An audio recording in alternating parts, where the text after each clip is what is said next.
Hola a todos y bienvenidos. Les habla Alejandra Martínez y hoy en este espacio dedicado al saber jurídico vamos a sumergirnos en uno de los temas más fascinantes y cruciales del derecho procesal, los elementos probatorios. En los próximos minutos exploraremos el camino que recorre un juez para formar su convicción, un viaje que va desde la simple evidencia hasta la certeza que fundamenta una sentencia. Este es un análisis clave que nos ofrece la Cátedra de Derecho Probatorio de la Ilustre Universidad Yacambú. Para empezar, ¿qué son exactamente los elementos probatorios? Pensemos en ellos como las herramientas de un detective. Son todos aquellos medios como un testimonio, un documento o un peritaje que las partes presentan en un juicio para intentar convencer al juez de que su versión de los hechos es la correcta. El objetivo es claro: transformar la duda en certeza. En esta sesión analizaremos los indicios, las presunciones, algunas pruebas específicas y, lo más importante, los sistemas que utiliza un juez para valorar esas pruebas, centrándonos en el método de la sana crítica. Hablemos primero de la prueba indirecta por excelencia, el indicio. Un indicio no es la prueba directa del delito, sino un hecho conocido y probado que, a través de la lógica, nos permite inferir otro hecho que sí es relevante para el caso. Por ejemplo, si en la escena de un robo encontramos una huella dactilar del acusado, esa huella no es la prueba directa de que él robó, pero es un indicio muy poderoso. La fuerza de los indicios radica en su pluralidad, cuando son varios, graves y apuntan en la misma dirección, lo que llamamos concordancia y convergencia. Su poder de convicción se multiplica. Aquí es vital no confundir dos conceptos que van de la mano: indicio y presunción. El indicio es el hecho concreto, la prueba material, es el punto de partida. La presunción, en cambio, es la operación mental, el razonamiento que conecta ese indicio con el hecho que queremos probar. Es el puente lógico. Siguiendo el ejemplo anterior, la huella dactilar es el indicio, la inferencia de que si su huella está allí, es probable que él estuviera en el lugar. Es la presunción. El indicio es el dato, la presunción es la deducción. Las presunciones son tan importantes que el propio sistema legal las clasifica. Por un lado, tenemos las presunciones judiciales, que son las que el juez elabora libremente a partir de los indicios, usando la lógica y su experiencia. Por otro lado, están las presunciones legales, que son las que la propia ley establece. Estas se dividen en dos. 1. Las relativas o iuris tantum. Estas admiten que se presente una prueba para desmentirlas.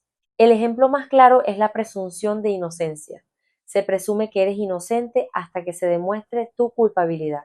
2. Las absolutas o iure et de iure. Estas son verdades legales que no admiten ninguna prueba en su contra. Son muy raras en el derecho penal, pero existen en otras ramas. Además de los indicios, el proceso se nutre de otras pruebas. La prueba fotográfica, por ejemplo, es una representación visual que hoy se considera una prueba documental. Su valor depende de su autenticidad, es decir, que no esté manipulada y que sepamos de dónde viene. Las pruebas de informes, por su parte, son solicitudes de información a entidades públicas o privadas sobre datos que tienen en sus registros. Por ejemplo, pedir a un banco los estados de cuenta de una persona. Permiten traer al juicio datos objetivos y verificables. Ahora, llegamos al núcleo de nuestra discusión. Una vez que el juez tiene todas las pruebas sobre la mesa, ¿cómo las valora? Históricamente han existido tres grandes sistemas. Uno, el de la prueba legal o tasada, donde la ley le dice al juez exactamente cuánto vale cada prueba. Dos testigos hacen prueba plena. Aquí el juez no razona, solo aplica una fórmula. 2. El de la libre convicción, propio de los jurados, donde el juez o el jurado decide según su conciencia, sin necesidad de explicar el porqué de su decisión.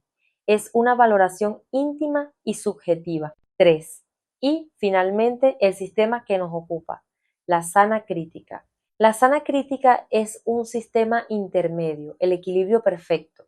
El juez es libre para valorar las pruebas, pero no de forma arbitraria. Debe hacerlo siguiendo un método racional y, fundamentalmente, debe explicar cómo y por qué llegó a su conclusión. Este sistema le exige al juez que fundamente su fallo en tres pilares: las reglas de la lógica, las máximas de la experiencia y los conocimientos científicos. Como dice el autor Boris Barrios, la sana crítica es el arte de juzgar atendiendo a la bondad y verdad de los hechos, sin vicios ni error. El primer pilar es la lógica formal. El razonamiento del juez no puede ser contradictorio o absurdo. Debe respetar principios básicos del pensamiento, de identidad. Un hecho es lo que es, de no contradicción. Un testigo no puede ser veraz y falso al mismo tiempo sobre el mismo punto. Del tercero excluido, o el acusado estaba en la escena del crimen o no lo estaba. No hay una tercera opción. Y sobre todo, el principio de razón suficiente. Toda afirmación en la sentencia debe estar respaldada por una prueba. Nada puede darse por sentado sin un porqué. El segundo pilar son las máximas de la experiencia. Estas son las lecciones aprendidas del conocimiento común sobre cómo funcionan las cosas en el mundo. Por ejemplo, la experiencia nos dice que una persona que huye de la policía suele tener algo que ocultar. Es crucial entender que no se trata de la experiencia personal del juez, sino del saber general y compartido de una comunidad. Finalmente, los conocimientos científicos ayudan al juez a interpretar pruebas técnicas como un informe de ADN o una pericia balística, asegurando que la valoración sea acorde con la ciencia. Y todo esto nos lleva al requisito final e indispensable, la motivación. Motivar una sentencia es el deber del juez de explicar paso a paso su razonamiento. ¿Qué pruebas consideró?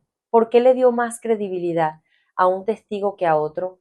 ¿Cómo conectó los indicios para llegar a su conclusión? La motivación es la ventana al pensamiento del juez.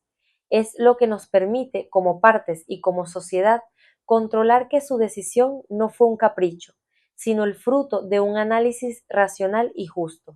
Una sentencia sin motivación es una sentencia arbitraria y por lo tanto nula.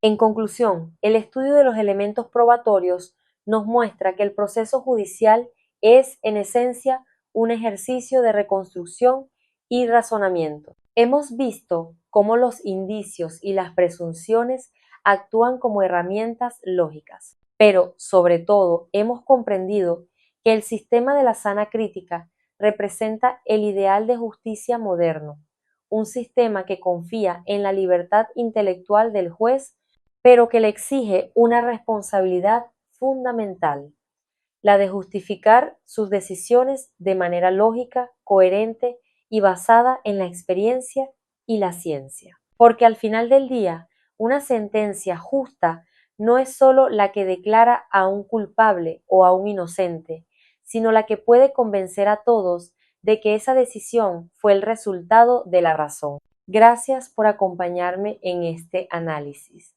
Les ha hablado Alejandra Martínez. Hasta nuestro próximo encuentro con el conocimiento.